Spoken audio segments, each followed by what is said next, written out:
वाजत आले ग. ताई अजून कशी नाही आली? अक्षता, पुन्हा पुन्हा तेच तेच बोलून काही फरक पडणार आहे का? ती येणार आहे का लवकर? कशाला एवढं टेन्शन घेतेस? मला नेहमी असं टेन्शन येत नाही, माहिती आहे ना तुला. पण आज मला टेन्शन आलंय, मी काय करू?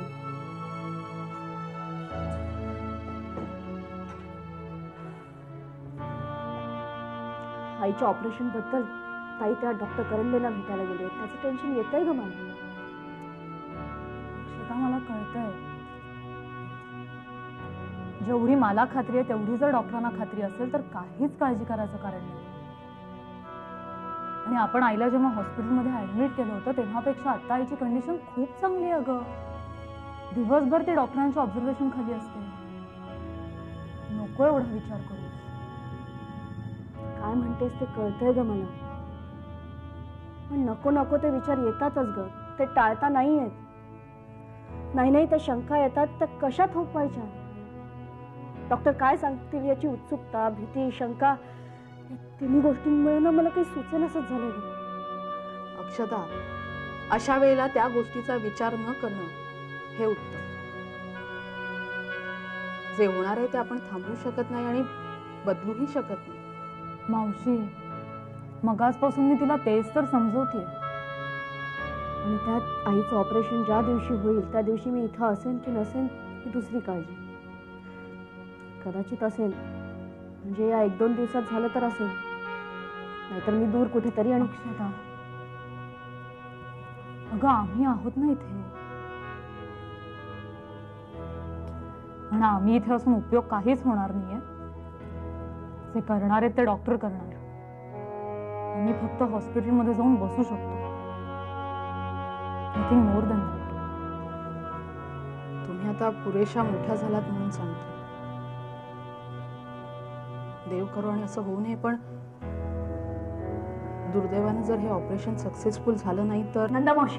होय अक्षता, तर येणाऱ्या प्रत्येक प्रसंगाला सामोरं जायला आपण मनानं तयार असायला हवं. मी मृत्यू पाहिलाय, यांचा, माझ्या सासऱ्यांचा, आणखीही कितीतरी.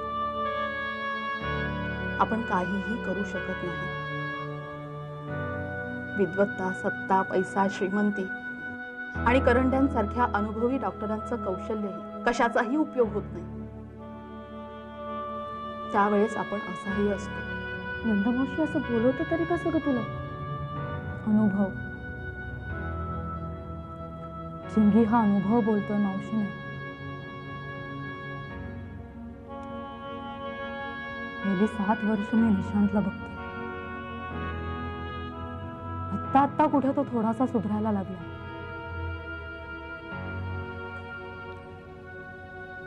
एक वेळ मी सुद्धा ही असहाय्यता खूप भोगली. म्हणजे अगदी मृत्यू नाही, पण बऱ्यापैकी त्याच्या अलीकडली स्थिती. निर्जीव जीवन मी खूप पाहिलंय का अक्षता. पण डॉक्टरांचे प्रयत्न, माझा आत्मविश्वास आणि जिद्द, ह्या बळावर निशांत थोडा थोडा का होईना पण माणसात यायला लागलाय.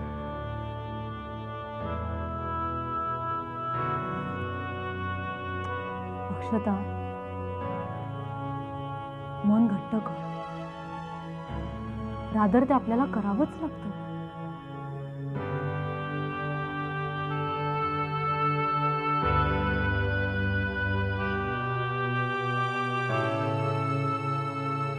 हा देशपांडे साहेब, नमस्कार. हां, नाही तुमचा भाऊ येऊन गेला, बोलणं झालंय. हां, करतोय त्याचं काम करतो मी. अहो आत्ता 2 मिनटं झालीत ना निघाला. हां, नाही जमत नसलं तर मी आधी असं सांगितलं असतं का की होईल म्हणून. होतंय काम, काळजी करू नका. हां ठीक आहे, ठेवा, धन्यवाद. काय रे बाबन, सगळे संपले का बाहेरची लोक? हो, सगळे संपले. चला, आज 30-35 जण येऊन गेले असतील ना? हे देशपांडे धरून 36. घ्या.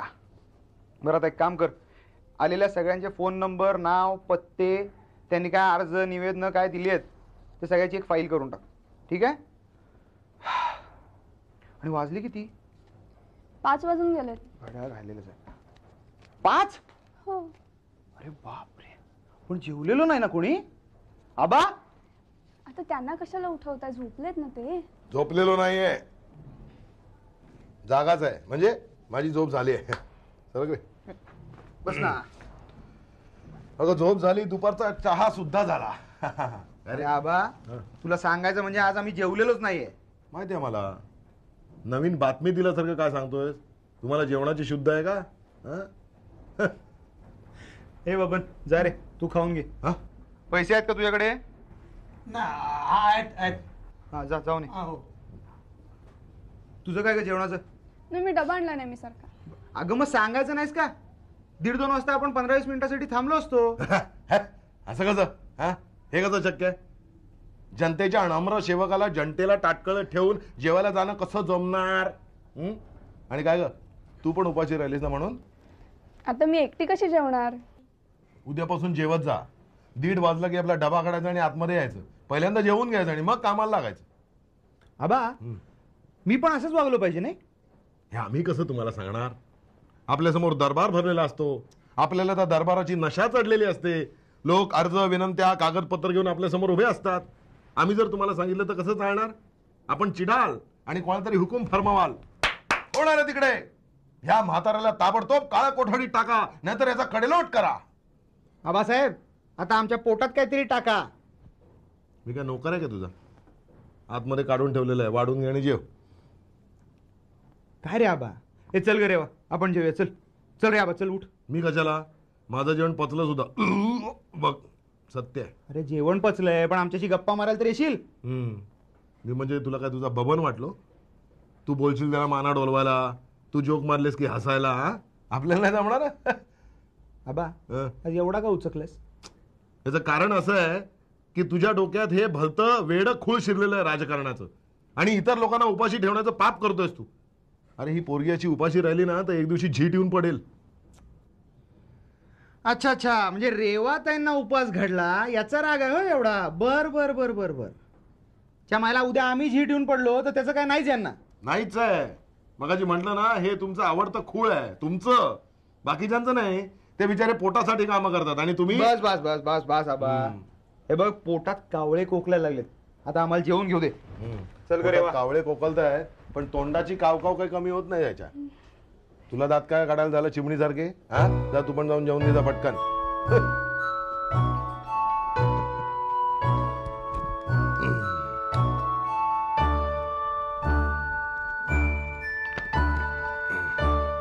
सॉरी डॉक्टर, मी तुम्हाला इथे ताबडतोब यायला सांगितलं. काही प्रॉब्लेम? निशांत ठीक आहे ना? हो हो, तो ठीक आहे. त्याच्यात चांगला बदल होतोय हे सांगण्यासाठीच मी तुम्हाला इकडे बोलावलंय. खरं तर मी तुमच्याकडे आला पाहिजे, पण माझी आई खूप आजारी आहे. काय झालं तुमच्या आईंना? हां हां, परवा कुठला तो पुरस्कार घेण्यासाठी जायच्या त्या दिवशी त्या आजारी झाल्या असं पेपरमध्ये वाचलं. खरं मला वाटतं डॉक्टर करंडे त्यांना ट्रीट करतायत ना? हो, हां. मगाशीच त्यांचा फोन आला होता. हां, आईला जी ते ट्रीटमेंट देत आहेत त्याला ती चांगली रिस्पॉन्ड करते. Good good. बरं, आता निशांतचं काय? तुम्ही बंगल्यात परत राहायला जाणार ही बातमी त्याने मोठ्या आनंदानं सांगितली मला. ऍक्च्युली तेव्हापासूनच त्याच्यात भराभर बदल होताना दिसतो डॉक्टर. हल्ली तो मोहिनीशी फार मायेने बोलतो. माझ्या ऑफिसच्या 4 कामांबद्दल चौकशी करतो. सध्या आम्ही एका नवीन इंडस्ट्रीजचं प्लॅनिंग करतोय. त्यातही तो हळूहळू का होईना पण इंटरेस्ट घ्यायला लागलाय. अरे वा, म्हणजे प्रत्यक्ष प्लॅनिंग मध्ये की? नाही नाही, म्हणजे काम कुठपर्यंत आलंय, कसं चाललंय, असं एक इन जनरल चौकशी चालू असते त्याची. परवा तर तो माझं इतकं कौतुक करत होता ना. आता मला त्याचं वागणं बोलणं हळूहळू नॉर्मल माणसासारखं होऊ लागलं असं वाटतं डॉक्टर. मग ही खरोखरच चांगली आणि आनंदाची बातमी आहे. बरं, आता कुठे गेलेत ते? मग मोहिनीला सेंटरवर सोडायला गेलाय. SSC ला ना ती यंदा. ऍक्च्युली मीच त्याला म्हटलं मला बरं वाटत नाहीये त्यामुळे तूच जा. आधी त्यांनी हो नाही केलं, पण गेला शेवटी.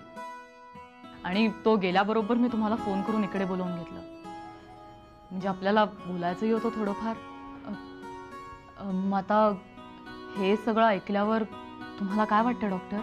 मी निशांतशी पुन्हा एकदा बोलल्यानंतर माझं मत तुम्हाला सांगितलं तर चालेल? हो, काहीच हरकत नाही. पण आता त्याचं वागणं बघून मलाही खूप छान वाटतंय. माझ्याही मनावरचा ताण कमी होऊ लागल्यासारखं जाणवतंय. मी पुन्हा एकदा त्याच्याशी बोलतो, त्याला व्यवस्थित तपासतो, त्याच्या काही टेस्ट घेतो. त्यातून जर काही फरक म्हणजे चांगल्या अर्थाने फरक पडलाय असं आपल्याला आढळून आलं तर त्याची काही औषधं बंदही करता येतील. अर्थात काही औषधं बदलावी लागतील. तुम्ही मात्र एक काळजी घ्यायची की तो वारंवार काही ना काही कारणाने घराबाहेर पडेल असं पाहायचं. अर्थात त्याच्यावर कोणतीही जबरदस्ती न करता त्याला पटतील अशी कारणं सांगून, म्हणजे आत्ता जसं तुम्ही बरं नाही हे कारण सांगितलं तसं काहीतरी. ते घराबाहेर पडतील, 4 लोकात मिसळतील, त्यांच्याशी बोलतील तर त्यांच्यात लवकर सुधारणा होऊ शकेल. आता आपण त्यांच्या सुधारणेला योग्य ती गती देण्याचं काम सुरू करायला हवं. ओके डॉक्टर, आता तुम्ही मला निशांसाठी जे जे करायला सांगाल ते मी अवश्य करेन. एक मिनिट, हा घ्या तुमचा चेक. थँक्यू. निघू आता मी. म्हणजे निशांत परत येण्याच्या आत मला इथून गेलेलं बरं नाही का? का असं का म्हणालात? नाही म्हणजे आपल्याला काही गोष्टी निशांतच्या देखत बोलायच्या नव्हत्या, त्या झाल्या बोलून. म्हणजे तो आता आला तरी चालेल. काय आहे की ते आल्यानंतर त्यांच्या पश्चात आपण त्यांच्याबद्दल काहीतरी बोलत होतो असा विनाकारण संशय त्यांना यायचा. आणि हे असं होणं बरं नव्हे. Okay okay. By the way doctor, मला तुम्हाला आणखीन एक गोष्ट सांगायची होती. परवा मला निशांत म्हणाला की हे सगळे कष्ट तुला माझ्यामुळे करावे लागत आहेत. म्हणून मी त्याला म्हटलं की तुला स्वतःच्या गाडीतून, स्वतःच्या ऑफिसमध्ये आणि स्वतःच्या खुर्चीवर बसवल्याशिवाय मी अजिबात गप्प बसणार नाही. हे सगळं तुम्ही त्याला बोललात? हो, मी बरोबर बोलले ना? I don't know. पण मला वाटतं की तुम्ही हे बोलायला जरा घाईच केली. एनिवे बघूया आता काय होतं. ओके ठीक आहे. हां, काय म्हणाले ग? गाडी वेळेवर आहे. हो ना? हो. म्हणजे 10-1 मिनिटात मला निघावं लागेल. पाऊण तास लागेल दादरला पोचायला. गाडीच्या वेळेच्या आधी 15 मिनिटं तरी पोचायला हवं ना. पोचलीस की नक्की फोन करा अक्षता. अगं दिवसातून 2-3दा फोन करत जाईन. आईचं ऑपरेशन होऊन सगळं व्यवस्थित सुरळीत होईपर्यंत तर. हसतेस का तू? नाही ग, हसू नको तर काय करू. सगळं व्यवस्थित सुरळीत होणं आपल्या हातात थोडंच आहे. ताई तू एवढी सिरियस का झालीस? सिरियस? हां म्हणजे आता तूही नाही, तनू नाही, म्हणजे सगळं सिरियसच आहे. असो, रडून हातपाय गाळून काही होणार नाही. हे सगळं मलाच निभावून नेलं पाहिजे. तू असं काय म्हणतेस ग? अगं अनुताई आहे, नंदा मावशी आहे, मन्ना काका आहे, भूषण बंटी सगळे आहेत ना इथे. आणि तशीच वेळ आली ना तर फोन केल्यापासून 7 ते 8 तासात मी काहीही करून इथं हजर होईल. नाही ते बरोबर आहे ग, पण आता रोज रात्री मला हे घर खायला उठेल, त्याचं मी काय करू सांग? मी काय कोणाला आपलं घरदार सोडून इथे माझ्या बरोबर येऊन राहा असं तर म्हणू शकत नाही. असं मी म्हणणारही नाही. मी खचलीये किंवा घाबरले असं नाही ग चिंगू, पण दडपण आल्यासारखं वाटतंय खूप. अगं पण आपण काय करू शकतो? मी रजा वाढवून घ्यायचा प्रयत्न केला होता ग, पण शक्यच नाही. माझी रजा संपून वर 15-20 दिवस झाले. नाही नाही, मी समजू शकते ना ग. अगं आई क्रिटिकल असताना सुद्धा कित्येक वेळा मला आणि अनुला ऑफिसमध्ये जावंच लागत होतं. कामं काही कोणासाठी थांबत नाही, तशी थांबवताही येत नाहीत. तू जा आणि फोन बिन कर मध्ये मध्ये, पण उगाच इथली काळजी नको करत बसूस. I will manage. निघते मी. सोडायला येऊ चिंबू? नाही नको, थांब इथेच. थकल्यासारखी वाटतेच एकदम. आणि मुद्दाम नको येऊस ना. काही निरोप फोन वगैरे आला तर इथेच थांब. ठीक आहे. अगं अक्षता, हे काय करतेस तू? घाई इथे नाहीये ना, तेव्हा आता तू जायच्या जागी आहेस.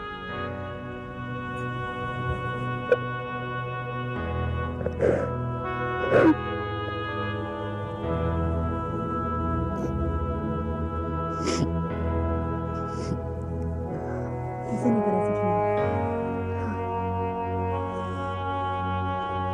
चल, उशीर होईल ना.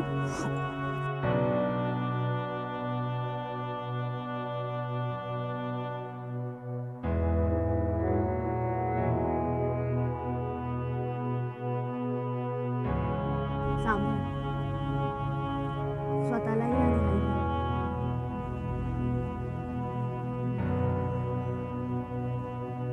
नीट जा, नीट राहा.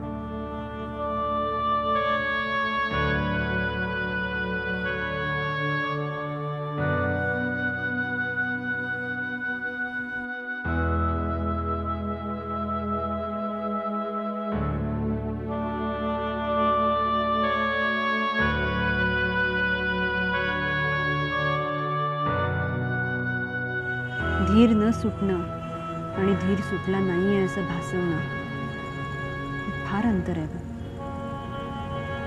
माझी खरी कसोटी आता सुरू होती.